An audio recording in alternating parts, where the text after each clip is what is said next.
నుంచి 6 వరకు.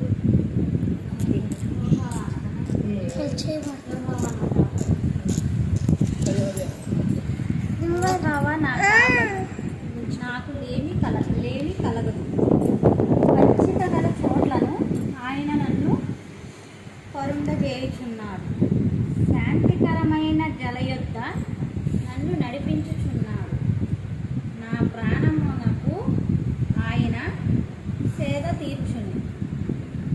తన నామమును బట్టి నీతి మార్గములో నన్ను నడిపించుచున్నాడు.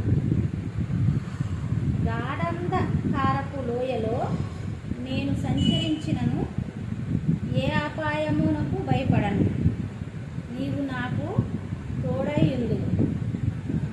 నీ దిద్దుకారము నీ దండయమును నన్ను ఆదరించును. నా శత్రువుల ఎదుట నీవు నాకు భోజనము సిద్ధపరచు. నూనెతో నా తల అంటి ఉన్నావు. నా గిన్నె నిండి పొర్లుచున్నది. నేను బ్రతుకు దినములన్నీ కృపాక్షేమములే నా వెంట వచ్చును. చిరకాలము యెహోవా మందిరములో నేను నివాసం చేసేదను.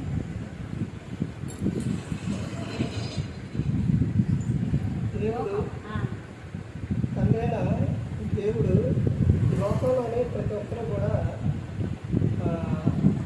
వారు బహుగా అవించాలి, బాగుండాలని కోరుకున్నారు. అయితే ఈ కీర్తన ఎవరు రాశారనంటే దావీదు గారు రాశారు.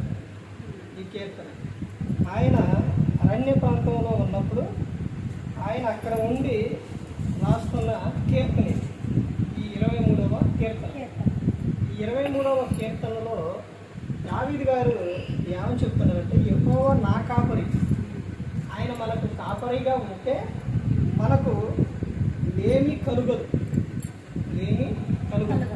ఆయన ఎలా ఇస్తారో ఎలా చేస్తారనంటే, దేవుడు ఎక్కువగా విస్తారంగా ఇస్తే ఎక్కడ దూరమైపోతారు. బైబిల్ గ్రంథంలో భక్తులు కూడా చెప్పు, నాకు అసలు నువ్వు విస్తారంగా ఇవ్వద్దు, తర్వాత అసలు లేకుండా చేయొద్దు. ఎందుకంటే విస్తారంగా ఇస్తే నీకు దూరం అవుతారు. బాగా అసలు లేకుండా పేదవాడిగా లేకుండా చేస్తే దేవుడు నాకు ఏమి ఇచ్చిందని నేను అలా దూరం అయిపోతానేమని, నాకు సమృద్ధి ఎప్పటికప్పుడు కావాలి అని చెప్తారు. ఇక్కడ దావీదు గారు ఏం చెప్తారంటే, నాకు లేమి కలుగదు. ఆయన నాకుంటే నాకు ఎప్పుడు ఏది అవసరమో ఏది కావాలో దేవుడు నాకు అది ఇస్తారో అని ఇక్కడ చెబుతున్నాడు. పచ్చిక గల చోట ఆయన నన్ను పరుండ చేస్తున్నాడు. అంటే దావీదు గారు ఉన్న ఆ ప్రదేశం అవంతా కూడా అరణ్య ప్రాంతంలో ఎలా ఉండేదనంటే పచ్చగా ఉండేదన్నమాట.